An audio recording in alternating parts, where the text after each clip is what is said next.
Buongiorno e benvenuti nella mia cucina, la cucina di A Tavola con Silvia. Quest'oggi ragazzi faremo i ricciarelli. I ricciarelli è un dolce buonissimo di origine toscana che si fa proprio per Natale. Credo di cena, credo. Esatto. Allora, vi andrò ad elencare immediatamente gli ingredienti. Abbiamo bisogno di 200 grammi di mandorle pelate, che io adesso andrò immediatamente, scusate il rumore, a mettere su una teglia da forno ben sparse e andrò a tostare per diciamo una 5-6 minuti, dipende sempre dai forni, forno statico a 180 gradi, ovviamente forno già a temperatura, mi raccomando, è importante. Poi abbiamo bisogno di 100 grammi di zucchero a velo, un cucchiaio di canditi all'arancia, una grattatina di buccia d'arancia, questa l'ho già utilizzata come vedete questa mattina per fare, lo diciamo? Sì. Gli struffoli, o cicerchiata o pignolata, che dir si voglia. Poi abbiamo bisogno di 45 grammi di albume, precisi ragazzi, quindi vi posso dire che è un albume di un uovo più un paio di cucchiai più o meno, però pesateli sempre, ok? Un pizzichino di sale, mezza fialetta di mandorla dolce, della maizena che vi servirà per lavorare poi l'impasto, ok? Tutto questo andremo a farlo, la parte secca nel mixer, la parte liquida, cioè le chiare, con il pizzico di sale e la fialetta di mandorla, mezza fialetta di mandorla, nella campana della planetaria con la frusta. Quindi vado ad infornare le mie mandorle e ci rivediamo qui tra 5-6 minuti.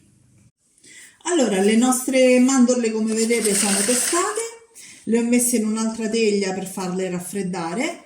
La nostra chiara, perché comunque è montata, e a questo punto aspettiamo qualche minuto che si raffreddino totalmente le mandorle e andiamo poi a frullarle insieme al cucchiaio di canditi e, scusate, non faccio rumore, se no, ecco qua, e un pochino di scorzetta d'arancia e ovviamente lo zucchero a velo che metto immediatamente. Eccolo qua, l'impasto ottenuto. Impasto ottenuto, Amalgamando le chiare con la polvere di mandorla, la farina di mandorla e lo zucchero a velo dentro al mixer insieme ai canditi e la buccettina d'arancia.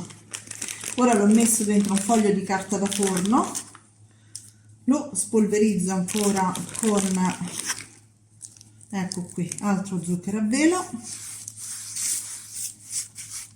Come vedete l'ho fatto a mo' di pizzetta, in maniera che così dopo è molto più semplice da lavorare. Tu hai un'idea, grosso modo, di quanti ne usciranno con queste dosi? Più o meno ne vengono fuori, mi sembra una ventina più o meno. Ok? Ecco qui. E adesso lo andiamo a coprire con la carta da forno. Se volete usare la pellicola potete farlo tranquillamente, ma la carta da forno si stacca meglio, ve lo posso assicurare. Lo mettiamo in un piatto, lo rimbocchiamo, lo mettiamo in un piatto e lo lasciamo nel frigorifero per 5-6 ore. Se lo lasciate anche tutta la notte viene meglio. Più riposa, più sta meglio è. Esatto.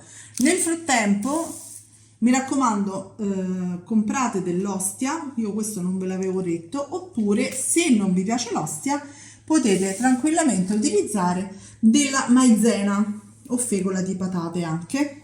La stessa, più o meno non è la stessa cosa, una viene dal Gran Turco, l'altra dalle patate, ma più o meno ha la stessa funzione, ok? Perché questa ci servirà quando andremo a stendere i nostri ricciarelli, perché poi comunque dobbiamo far sì che raggiungano il centimetro più o meno, quindi dobbiamo compattarli bene, eccetera eccetera, e ci servirà come base al posto dell'ostia, se non volete mettere l'ostia, se no con l'ostia a me piacciono molto di più, devo dire la verità. Ok? Ne farò magari 2 versioni, così almeno potete scegliere voi qual è la più bella. Vi servirà anche dello zucchero a velo, perché una volta messi sopra la placca da forno, con ovviamente la carta da forno, vi servirà dello zucchero a velo, perché bisogna mettere lo zucchero a velo sulla sommità. Quando è in cottura, infatti poi verranno quelle crepe che voi vedete nelle confezioni di ricciarelli che comprate, d'accordo? In frigo, mi raccomando, almeno 5-6 ore. Sono passate più di 6 ore e a questo punto andiamo a lavorare il nostro composto. Allora, potete o decidere di lasciarlo così e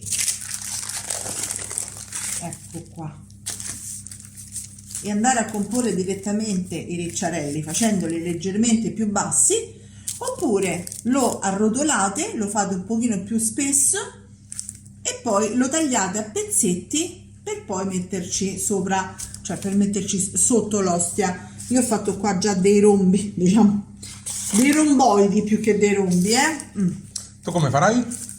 Ma io mi trovo molto meglio, già ho preparato, come vedete, la forma, e quindi andrò a tagliarlo esattamente con un coltello, mettendo sopra il rombo e facendo leggermente più grande. Poi è ovvio che avanzerà dell'impasto e quello è chiaro che dovrò rimpastarlo. Eccoli qua. Perfetto. Li sistemo un pochino, li faccio un po' più di forma ovale.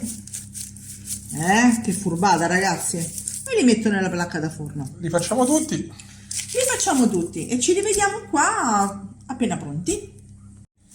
Eccoci qui. Eccoci. Allora, abbiamo fatto quelli Con l'ostia. con l'ostia Eccoli qua. e adesso stiamo Facciamo. facendo quelli con la fecola, Esatto. perché giustamente a molti l'ostia può dar fastidio. Ecco, tu solamente già all'idea dell'ostia inizi a tossire, perché ripensi a quando ti si attaccava al palato. Esatto. Io ho dovuto per lavoro assaggiare già questo impasto. Per lavoro. Per lavoro? Non si può dire per lavoro? Certo. E ragazzi, è buono, È buono. garantisco io. Ma Ok. qui vorrebbero assaggiare in parecchi, Una volta fatti, In forno, già a temperatura 150 gradi per circa 15 minuti. e allora ci vediamo fra un quarto d'ora. Ci vediamo tra un quarto d'ora. Prima di metterla al forno c'è un altro passaggio. Tanta era la fretta di volerli infornare perché li deve mangiare, Sì, è vero. che ha finito il video senza dire che bisogna mettere lo zucchero a velo su ognuno. Un bello strato, ragazzi, prima di infornarli, mi raccomando, anche se scende un pochino ai lati non fa niente, Ce ne faremo una ragione. No? Sì. Ok, adesso li possiamo infornare per bene. Adesso li possiamo Ci infornare. vediamo a Ricciarelli pronti. ricciarelli cotti. A dopo.